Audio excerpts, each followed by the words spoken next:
I Chihuahua Mustel Heights Epka CM. Me tap kut quilum, Slewatuth Tumoch, I way Awachin village site Tumoch. Wanak Quanasqui, Talitza nut Slewatuth Musteo, Ike Quanasqueloins Quanzi Quitsnala. In translation, I wanted to welcome each and every one of you to the traditional lands of the Tsleil-Waututh peoples, especially Way Awichin village site here in beautiful Deep Cove, North Vancouver. Wanak is my ancestral name. My English name is Dennis Thomas, and I'm a member of the Tsleil-Waututh peoples. I'm also an elected council member for my peoples, and I'm the past manager of Takai Tours, one of the first Indigenous ecotourism canoe and kayak businesses here in Vancouver. I've had the privilege of experiencing the power of what Rendezvous can do for individual businesses. It had such a profound impact for me personally because I was able to teach and explain and share the history that I have been taught from my elders and my ancestors. And in Canada, there are over 630 unique First Nation communities, Inuit, and Métis cultures that reside in this vast country of what we call Canada. So I ask each and every one of you who live, work, and play in this beautiful country to reach out to share and to learn about the local Indigenous history that is here from coast to coast to coast. I hope you have a wonderful Rendezvous Canada event in 2022. Heights Apkasiam.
It's been incredible, actually. This year we started off very cautiously optimistic, but as the year has actually started and the spring has come, we've noticed all of our numbers just skyrocketing extremely quickly. Our bookings are starting to come quite quickly now as well. So that cautious optimism is gone, and now we're just plain optimistic. It is incredible to see.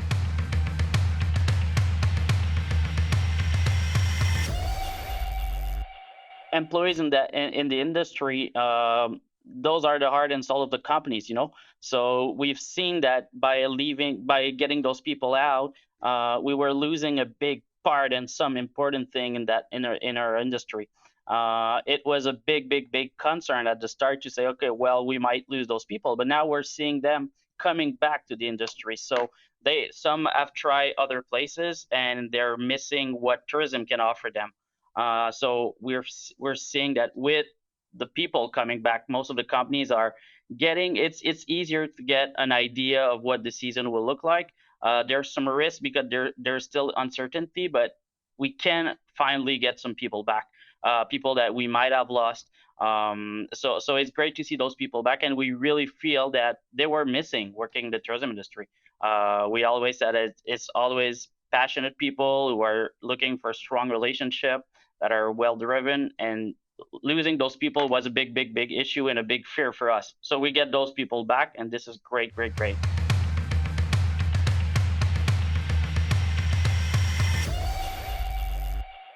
Well, food and culture always bring people together. It doesn't matter where you go.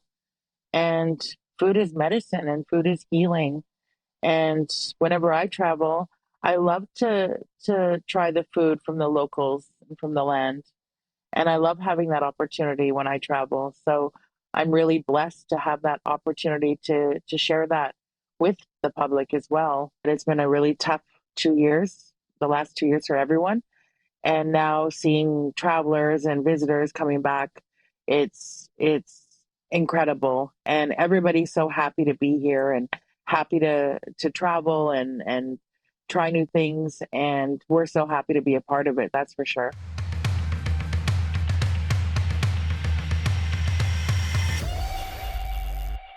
It's very empowering to see that connection that people create with nature and how quickly comfortable they become at setting a camp and being adventurous and going for a cold river dip and all these things that they didn't think they would try become something that's part of their daily lives with us. And it's quite beautiful to see that change operating over a trip, for sure. Canada is back, and it's time to come back to the Yukon.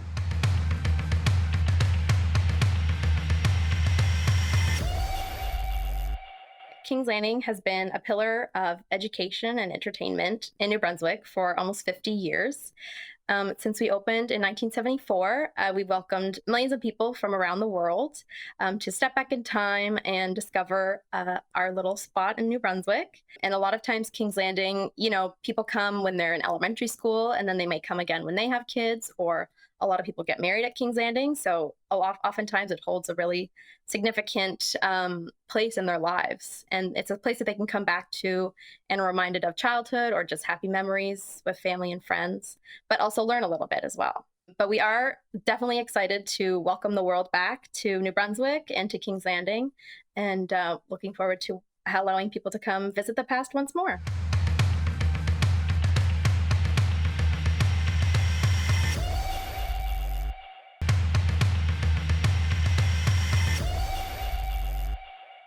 Hello everyone, thank you so much for joining us today. This year's Rendez-vous Canada is an exciting moment for our industry as we have the opportunity to reconnect in person in Toronto, while also extending our reach to those who will be attending virtually.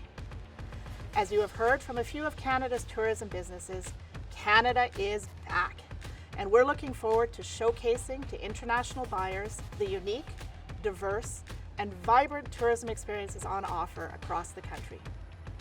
Each of you plays a critical role in developing meaningful connections and opportunities that will support the recovery of our industry, tourism businesses, and communities from coast to coast to coast.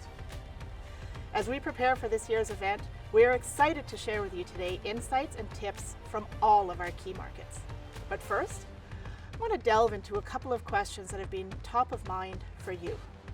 First, how much has the tourism landscape changed? There is no doubt that the pandemic has disrupted our industry in many ways. We know that travel in 2022 and beyond will not be the same. However, we know that tour operators still play an extremely important role in bringing international visitors to Canada. We also know that the world really missed travel, and they are eager to get back at it. As we open to international visitors, one of the biggest changes that we have seen has been in consumer preferences. You will hear specifics in each of our market podcasts. The pandemic has shifted consumers' travel prospects, expectations, and opportunities. Over the last 2 years, our industry has adapted and innovated, retrained staff, and reconfigured experiences for guests. Our industry elevated the level of service during the pandemic. While this level of service is still in place today and is expected by travelers, our industry is facing increasing labor supply issues. As we look forward, it will be key to manage the expectations of tour operators and our guests regarding the level of service they will experience or how things may look differently from 2019. The second question we are hearing is, what information can we give sellers attending RVC so that they convince their head offices that it is time to reinvest in the international markets? As mentioned, there is a huge appetite for travel, and Canada has what the world wants. In addition to securing 2022 bookings, tour operators are now seeing bookings coming in for 2023, and in some cases, for 2024. Our industry needs to be prepared to take advantage of this opportunity now. As these bookings continue to come in, it is important to have your 2023 rates ready and available for your meetings next week, and if possible, your 2024 rates as well. In the past, we have created videos for each market, but this year, we are trying a new format with a podcast series you can listen to while on the go. It contains all of the information you need from each of DC's international markets and how best to take advantage of your time with the tour operators next week. You can find these podcasts as well as a lot more information on the markets and Destination Canada on the Rendez-vous Canada virtual platform. Along with all of our in-market representatives, we are looking forward to connecting with you at this year's RVC. Together, I am confident that we will make an impact on the recovery of Canada's tourism sector. For now, I will leave you with a few highlights from each of our markets.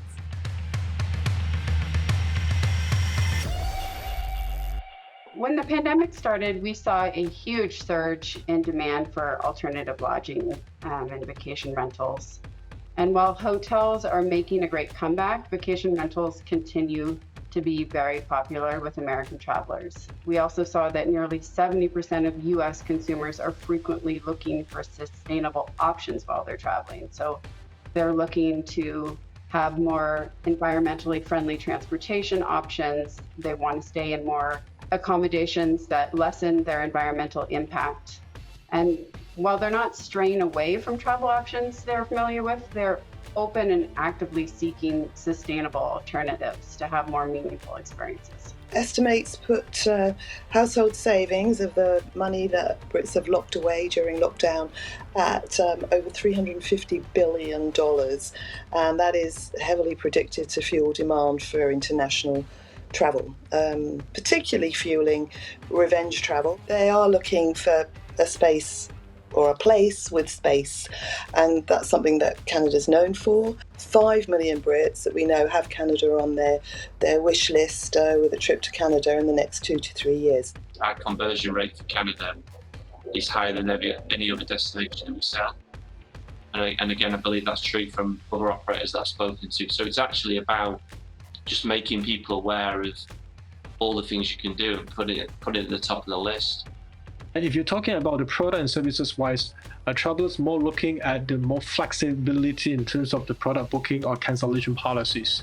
They want to spend money on the luxury tours, they want to spend money on the luxury food, fine dining food, or good wine, or good experience. So spending power is also will be one of the key advantage for the Chinese travelers, and even after the outbound travel is being reopened again. But we realize after the pandemic, self-drive getting more and more popular. According to our statistics and data for our domestic market, now 80% of our FIT travelers, they have self-drive experience. In order to reduce the risk and avoid the crowd by using public transport, I think rent a car to do a self-drive is much more safer. And on the other hand, self-drive also provide a flexibility in terms of itinerary planning, and travelers able to experience whatever they want just by self-drive, and they have a lot of different experience during the self-drive. Here Canada's focus on smaller groups, and there's definitely more FIT in the immediate post-COVID market. Traveling with purpose is a hallmark feature of the German market. Holidays are not only considered as an escape of our everyday life, with experiences and adventures gained, but also have a positive effect on health, fitness, and resilience. Topics like self-actualization, meaningful encounters, and sustainability have significantly increased in importance. So harnessing these passion points will be key of positioning Canada successfully in the market. And some other destinations really only opened with limitations. And it is nature, it is the outdoors. People love that, but not underestimate the cities. If we talk about Vancouver, Calgary, Toronto, Montreal, and Halifax, so all these cities are under big demand in Germany. So keep up the marketing for the destination like it is. I think that's the very main and very important message. I think also promote the destination all year round, like an always-on sort of campaign that we call it. So there's some amazing winter product, which we always talk about. There's some great ski product. There's a lot of non-ski product, which is an all-year-round scenario. So there's no reason why we can't be promoting Canada, every month of the year. And we found that ourselves in December last year, where we went a little early, probably, but the seed was planted. It was very much top of the funnel that we talked about, Donna, and that inspiration engagement piece is really paying dividends right now. So, we're struggling to basically keep up with demand. And a lot of that is on the back of some activity we did early this year and later last year. So, yeah, they're the things I think we need to be doing to continue to have Canada top of mind. And what we are seeing, and what a lot of the research is telling us, is that people are more inclined now to use a travel agent because they're looking for people to assist them, make sure that things are sort of locked in. If anything goes wrong, they can unwind it. So travel agents are becoming much more, prevalent in the booking process now than what we might have seen pre-COVID. Some of the key trends we're seeing are things like coach travel and pre-packaged holidays. So people are wanting small group tours or private travel, which has got preset itineraries. Cruise is extremely strong and has continued to be strong. We're seeing enormous amounts of forward bookings. And for Canada, what that means is we're seeing a lot of FIT or touring on the land combined with a cruise as well out of Vancouver. So there's some of the trends that we're seeing at the moment. Yeah, they're definitely looking for new itineraries. We've found the duration length is increasing, which is astonishing, really, given the average length of stay pre-COVID was around 22 days. But we're getting a lot of sort of 30-day itineraries now. And we are finding more self-drive. And I think that's the whole. Sarah touched on it in relation to wilderness and solitude and outdoors, and it was always talked about being a post-COVID thing, but I think it is real. So we're getting a lot of self-drive, a lot of recent times Maritimes. A whole 28 to 30 days self-drive throughout the Maritimes region, which is really interesting and something we probably didn't get as much inquiry or bookings pre-COVID. I think also people have got more money to spend. So not only is it longer duration, it's a 4-star customer might decide to stay in a 5-star hotel or a 3-star in a 4-star hotel. So I think it's effectively about rewarding themselves. People have been stuck for a couple of years, and as I said, the economy's strong. There's a lot of money in savings accounts, and their first trip, they're making up for lost time. People want to lock something in on the calendar and have something to look forward to, and spend up and really reward themselves for the pain, I guess, that I've had for closed borders for 2 years. Right now, apart from basic sightseeing packages, which is what we used to do before, travelers and agencies alike are looking for a more experience-based travel package. So with this change, a lot of companies here are interested in or have already begun setting up new itineraries that match these trends. For example, including longer stays in destinations or stays in resorts, offering more local cuisine options and other natural hiking activities in provincial parks and national parks. More specifically, for hotels and attractions, restaurants, and other relevant industry partners, post-COVID, we will be expecting smaller group sizes. So if we had to summarize, we can say that the classics, such as Toronto, Niagara, Montreal, and with guaranteed departures, will always be in demand. But we have seen an increase in requests for travel outside of Quebec, more towards Western Canada. The tour operators also asked us about the Maritimes, since we now have the WestJet flight to Halifax. Mexico has had one of the highest rates of ETA application in 2021, which means that there is a lot of interest in traveling to Canada. Our clientele are repeating travelers. So what they are looking for is new destinations, new offers. They've been to the typical destinations in Canada, and now they are looking, maybe to visit the north of Canada, the whales and icebergs, and all those kind of products that are very new for the Mexican travelers, other than the traditional ones. Social media has done a great job, and now Mexicans are quite interested in those places that are shown and presented in this, in Instagram, in Facebook, and so now they come and ask for those destinations, which will bring great experiences. Japanese originally has characteristic of being careful and sensitive about anything.